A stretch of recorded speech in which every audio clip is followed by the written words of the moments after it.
भगवत गीता के अनुसार श्री कृष्ण ने अर्जुन से बताया है कि मनुष्य अपने जीवन में सबसे बड़ा पाप कर्म क्या करते हैं, जिससे मनुष्य अपने जीवन में हमेशा ही परेशान रहता है। तथा शास्त्रों और पुराणों में बताया गया है कि मनुष्य धरती पर रहकर जो भी अच्छे या बुरे कर्म करते हैं, उन सभी कर्मों का लेखा जोखा मृत्यु के बाद होता है और उसके अनुसार सजा और पुनर्जन्म मिलता है।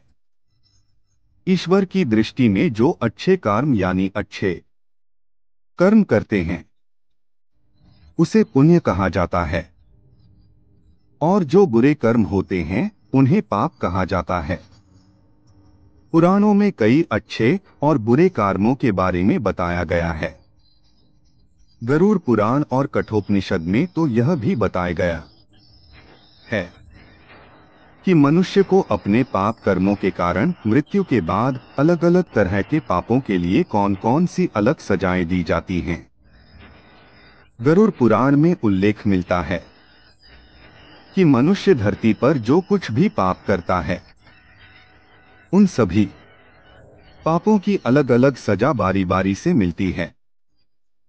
यम के न्याय में किसी भी पाप की सजा से बचा नहीं जा सकता है।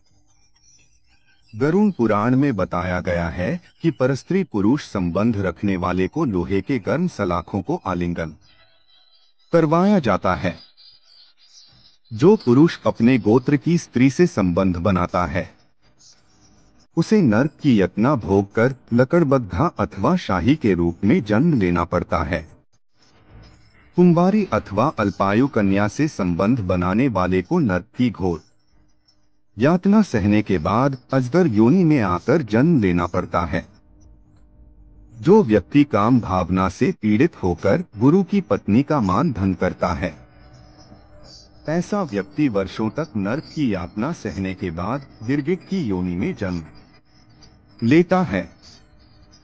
तथा भगवान श्री कृष्ण कहते हैं कि जो व्यक्ति अपने दोस्त के साथ विश्वासघात करके तथा उसके पत्नी से संबंध बनाते हैं, उन्हें यमराज गधा की योनि में जन्म देते हैं। लेकिन व्यभिचार और धोखा देने से भी बड़ा एक पाप है, जिसकी सजा कठोर है। महाभारत के समय एक व्यक्ति ने ऐसा पाप किया था, लेकिन आजकल बहुत से लोग ऐसे पाप करने लगे हैं।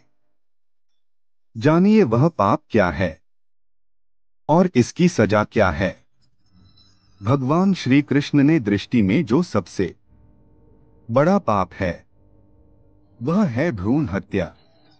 महाभारत युद्ध समाप्त होने के बाद जब द्रोणाचार्य के पुत्र अश्वत्थामा ने उत्तरा के गर्भ में पल रहे बालक परीक्षित पर ब्रह्मास्त्र का प्रयोग करके उसकी हत्या कर दी, तब भगवान श्री कृष्ण सबसे अधिक क्रोधित हुए थे और श्री कृष्ण ने उसी समय में ही यह घोषणा कर दिया था कि अश्वत्थामा का पाप सबसे बड़ा पाप है, क्योंकि उसने एक अजन्मे बालक की हत्या की थी।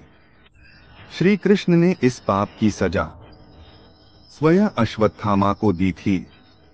श्री कृष्ण ने अश्वत्थामा के सिर पर लगा चिंतामणि रत्न छीन लिया और शाप दिया कि तुमने जन्म तो देखा है, लेकिन मृत्यु को नहीं देख पाओगे, यानी जब तक सृष्टि रहेगी तुम धरती पर जीवित रहोगे और कष्ट प्राप्त करोगे। भ्रूण की हत्या करने वाले के लिए सबसे कठोर सजा निर्धारित है और ऐसे व्यक्ति को कई युगों तक इस सजा का दंड भुगतना पड़ता है।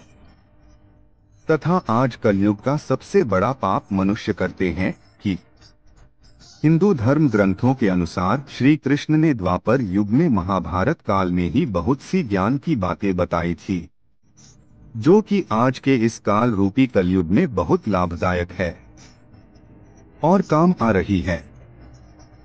भगवान श्री कृष्ण की वह बातें अगर मनुष्य सीकर अपने जीवन में उन चीजों को उतार ले तो जीवन में उसे कोई भी परेशानी का सामना नहीं करना पड़ेगा। तो दोस्तों, आज हम आपको बताते हैं कि भगवान श्री कृष्ण ने सबसे बड़े पाप के बारे में क्या बताया था।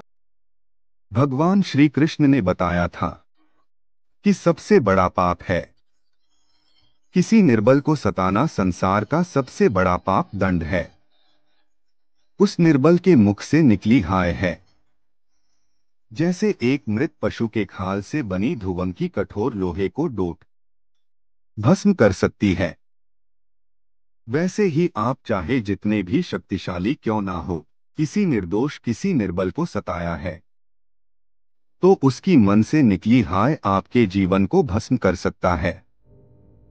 तथा दूसरा सबसे बड़ा पाप है, गीता के अनुसार सबसे बड़ा पाप जीव हत्या को भी माना गया है।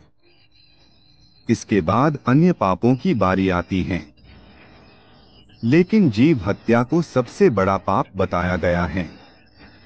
अगर कोई व्यक्ति अन्य व्यक्ति की जान लेता है या फिर किसी जानवर की जान लेता है तो यह जीव हत्या मानी जाती है। इस संसार में किसी भी व्यक्ति को किसी अन्य जीव की जान नहीं लेनी चाहिए, यह बहुत ही बड़ा पाप माना जाता है। इसके अलावा शास्त्रों में पेड़ पौधों को काटना भी एक महापाप बताया गया है, क्योंकि पेड़ पौधों में भी जान होती है। अगर आप पेड़ पौधे काटते हैं तो उनको कष्ट होता है, इसलिए इंसान को पेड़ पौधों को काटने से भी बचना चाहिए। धन्यवाद। अगर